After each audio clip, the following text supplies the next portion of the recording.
Thank you guys so much for tuning into our What's Cooking channel. Please like, subscribe, click on the little bell. But for now, let's go to the kitchen.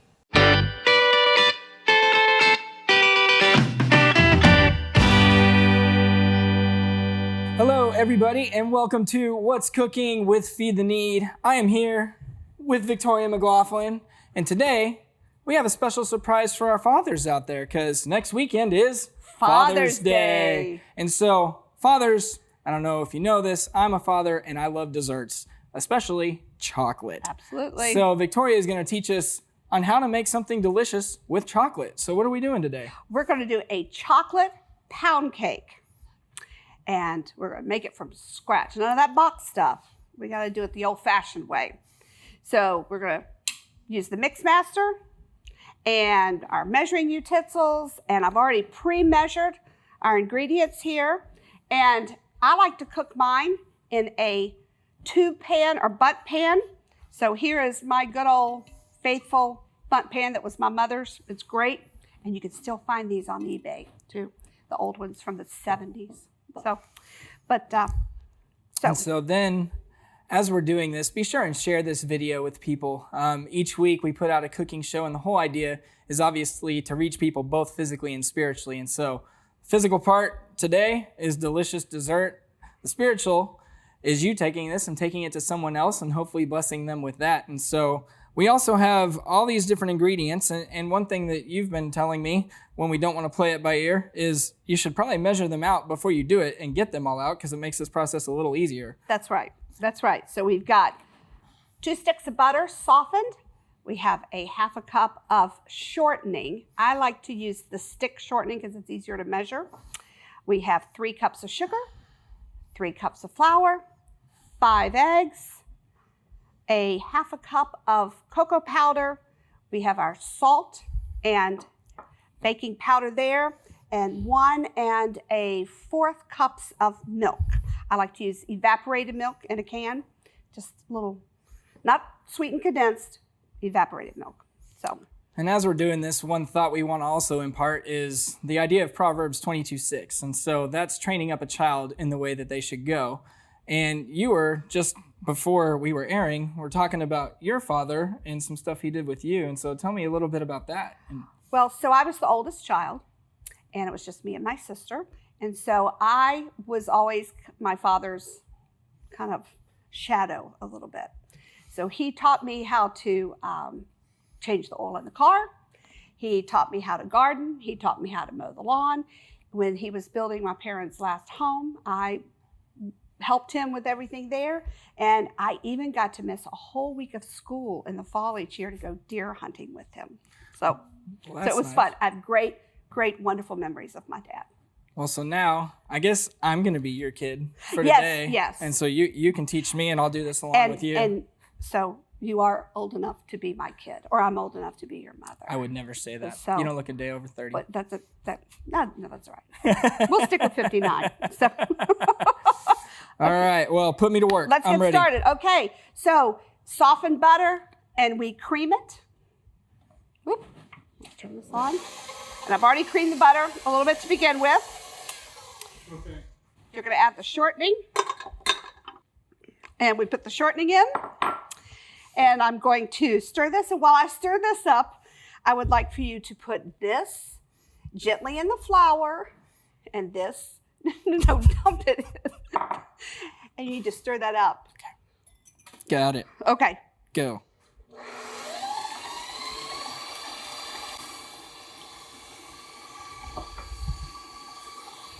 Now we're going to add the sugar.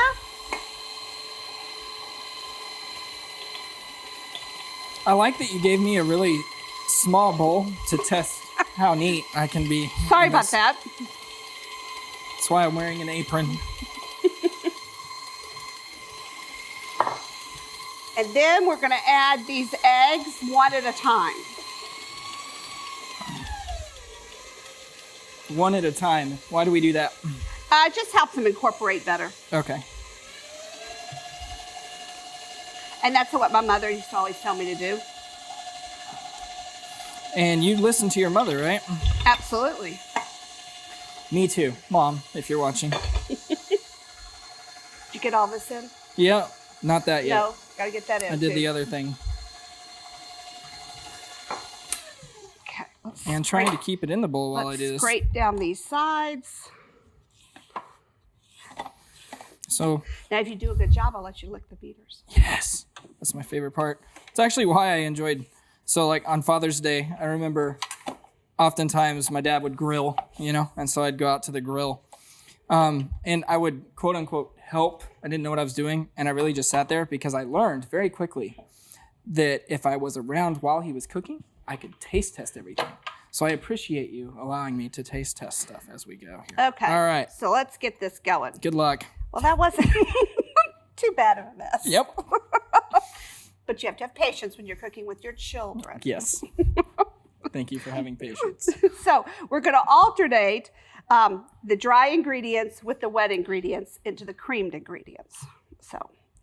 And I like to just stop the bowl each time because I'm not coordinated enough Okay, so to do this. 2 big spoonfuls and then mix it again, and then you're going to put this in there. Okay, I like it. Okay. And you don't want to stir it too high or we'll have flour going everywhere.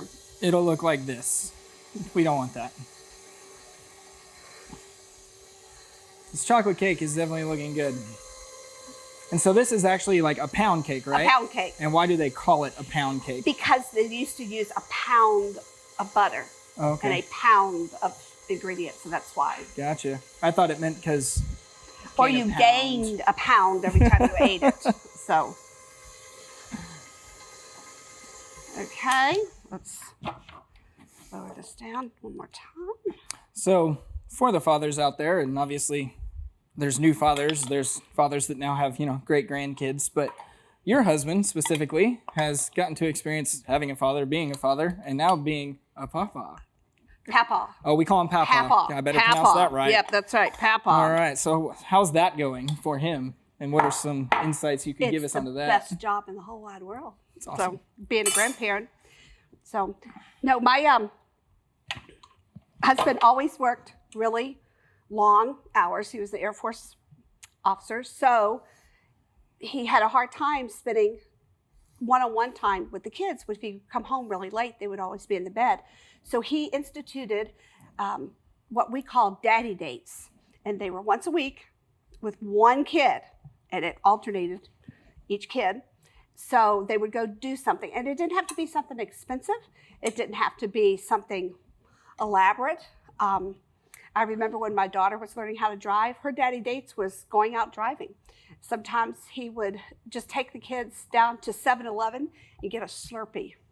Yep. But it was time that he had one-on-one with the kids, and they would ask him questions. And it was always really funny, some of the questions some of the kids came up with. And one of the questions that one of our children asked him one day was, "Daddy, why do men wear bald caps?" And we didn't really even know what a bald cap was, but in further investigation, we found it was like, those like a swim cap? No, like those fake-looking plastic caps that people put on their head that makes them look like they're bald-headed. We don't really know where that ever came up, Kids conversation. Say the strangest things. but he had the opportunity to ask his dad anything, and that was the important time, was just having that one-on-one time. I will let you know, the new 7-Eleven Slurpee is now a Buc-ee's Icy. That's where my kids want to go all the time on our daddy dog dates. We didn't live in Texas, so we had to survive on Slurpees. Well, welcome to the land of Buc-ee's and Icy's. Hallelujah. And so now we've used all that, and are you still going to use the rest of that? Yes, I'm going to use the rest of that. And then we'll put on the piece de resistance. Yes. AKA the stuff you snack on while your mom is making the food and you're helping. That's right. Dare I put this in while it's going? I don't know. Let's see what happens. That's not too bad. That wasn't horrible. That's not too bad. Way better than what I did.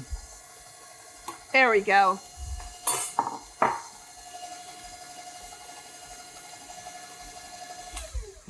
And let's scrape it down one more time. So every time you mix, you do want to scrape it down, right? Yes. Because then it gets mixed better. Well, it gets it off the sides. It gets it off the beaters and off the bottom of the bowl. And I know as a father, I definitely enjoy desserts. And so if you have the opportunity to make this for Father's Day, for the fathers in your life, then I would do it. And apparently it goes good with something too when it's warmed up. And if you are in Texas, that's right. You get some ice cream. Some nice Bluebell. Bluebell, oh, vanilla. Yeah. It's delicious. I always find myself just staring into the mixer. It's very relaxing. And then the very last thing we'll add is the vanilla. And how much of that are we adding? 1 teaspoon-ish. Okay, ish. So I always do that over, just in case it dribbles out. Okay. That won't hurt anything. No, makes it vanilla taste great. doesn't hurt anything. Perfect.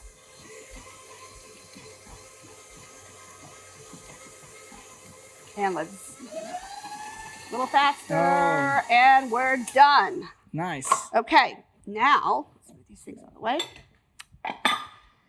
The bundt pan, which I like to use this flour spray mix because it's a lot easier than having to grease it and then flour it. So I've already sprayed it once, but just to show you how it just kind of, it's got the white flour mixed in. And then we're going to. And obviously a chocolate pound cake, is an excellent way to show thankfulness and gratitude to a father, right? But more importantly than that is the words of affirmation and the acts of kindness that can go along with that. And so I know as a father, a lot of times we work hard hours, and you had just alluded to Kevin, your husband, like working long nights and, making that time. But to be affirmed along with a sweet dessert is always something that is encouraging and that we love to hear. So write a note. If you're like my kids who are young, they draw me pictures, and it is very encouraging. But those are just nice touches to go along with a delicious sweet treat. Okay. So you said this pan was your mom's? It was. Okay. These are great. They don't make them heavy like this anymore. That's why I like to go back and get the old ones. And so like eBay is eBay. Where we go? Thrift store? Do they have them in thrift stores? Sometimes you can, or an estate sale. And the correct term for this type of pan is a tube pan? Well, a tube pan is any round pan that has a hole in the middle of it. Bundt, the reason why we call this bundt is because it was actually the name of the company that made it. Gotcha. This design. But then it's become a kind of a icon word. So, all right. There we go. So is this the there cooking you go. part? Oh, I'm so excited. Okay, so now we've got the batter in here, and we're going to bake this at 325 for about 70 minutes. But you're going to need to test it based on your oven. And what you do is you put a toothpick in and pull it out. And if it comes out clean, then it's done. If it comes out with goo on it, that means it still needs to cook some more. And so now you have a delicious treat for all your fathers out there. And so get to making it. Let us know how it goes. And especially as you guys are eating it, send in pictures of your final product, preferably with your father, especially if it was a Father's Day gift. So we're going to put this in the oven, and then we're going to go try the finished product over here at the table as we discuss more about what it is to be a father and why we appreciate them. Feed the Needs ministry is simple, and it's simply this: to feed people. And it's by doing this on a weekly basis that it allows us to do the most important thing, which is to build relationships with people in our community. By doing this, we get to share the love and the gospel of Jesus Christ with them. If you're looking for more information, please check out our website at feedtheneed.org. Well, I'm excited to be sitting here at this beautiful table with an awesome chocolate bundt cake that I really didn't help. You did most of the work. And so That's all right. I'm very thankful You're for there that. for more support. Exactly. And so we were kind of, talking about Father's Day and like just moving towards that and being thankful for fathers. But we have Aaron and Autumn Pica here who have a family very similar to mine. Like we all have little kids. And so they're the owners here at Community Gardens. And they've just recently had their kids. And so they're both 2 and under, right? 2 under 2. Yeah, 2 under 2. So they're rocking. But I've gotten to learn a lot from you, just the wisdom that you and your husband have used in raising children. And so while you have the attention of people that aren't near as wise as you, or good looking, mind you, what are some things that you and your husband did that you actually saw positive effects, especially, leading them in the way that they should go? And you've had plenty of examples with you and Kevin and just raising your children, just some little things you guys did. So I think a lot of one-on-one time. It's good to have family time, but it's good to have just one-on-one time individually. And then celebrate the milestones in their life. When they turn 13, do something really special. Set a family tradition of doing something really special when they turn 13. And but then also have fun family times too. Yeah. We moved a lot. So that was usually our summer fun was moving. Moving. Moving. New place. Yay. New adventure. So I know in basically the time frame that my family and the Pica family is in, we barely have time to breathe, much less try and implement new things. And raising your children and obviously loving them and spending that one-on-one time with them is good. But what are things, I'll ask you two first, what are things that you guys have done to stay connected to each other as a couple? Because, you're chasing around little kids just trying to keep them alive all the time. Me and my wife do it all the time. But what do you guys find where you can actually just have good time for yourself? Like, what do you guys do and how do you implement that and still raise your kids in a healthy way? Right. Well, some marriage advice that we've gotten since we, when we got married from my mom was that, and it's a tough thing to do, is to take your marriage first, because in an unhappy household, it's going to trickle down to the kids. Like there's no happy family if you're not also serving each other in the right ways. So, we always try and, do as best we can. Obviously, with the situation going on with COVID, we haven't been able to have a babysitter and stuff like that. Yeah. So we've had to get kind of creative there. It's called put the children to bed early. That's right. But we also have an incredible opportunity here is where we work every day with each other, and we just kind of take the blessings as they're given. So I would say, yeah, it's kind of, some people say, working together can have the opposite. But for us, I feel like as a partnership, we're partners at home, but also here we're partners. And, going through, learning how to do a business and do it together and start new businesses, I feel like our relationship is grown, and our partnership, we have like a real true partnership on all fronts, business and at home. So, at night when they go to bed, we do have some moments together where we're just crawling the recliner and lay there by each other, and just really appreciating those moments is, even just little moments, we really appreciate 8:30 to 8:45. Oh, yeah. PM. Yeah. Well, I can speak to the genuine of what you both just said too. Like you do bring your partnership to work. And obviously we have an office here and I'm here all the time and I see you guys, and the way you even interact here in front of other people without your kids is good to see. And it's a very positive example for those watching and who are around, especially because, believers, unbelievers, we're around everybody all the time. And so you guys stay consistent in what that looks like, which is awesome. So coming back to like the fathers thing, I think oftentimes I've had conversations with your husband about this. Compassion is something that it seems like a lot of fathers lack, especially in Texas. We want to wear plaid and have beards. I've been growing this out for about 2 months.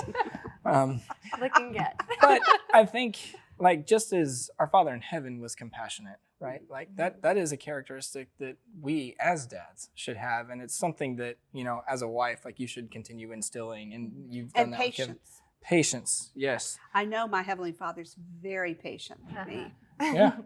Very patient. I think he is with, I mean, having kids was like the realization for that, right? Yeah. Like, even though they're not doing anything of what I want them to do, like, I still love them just as Right. much. And so Yeah. that's the same way that our God loves us, right. which is awesome.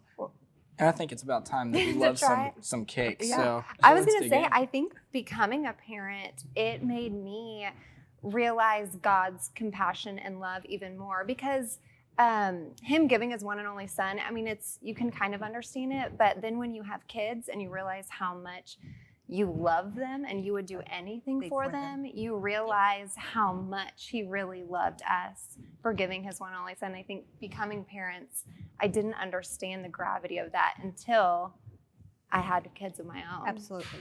So he's I will definitely cheers to There we that.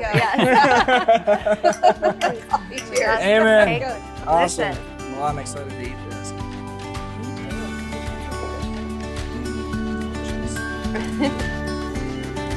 You said you didn't cook this, right? No. Okay, good.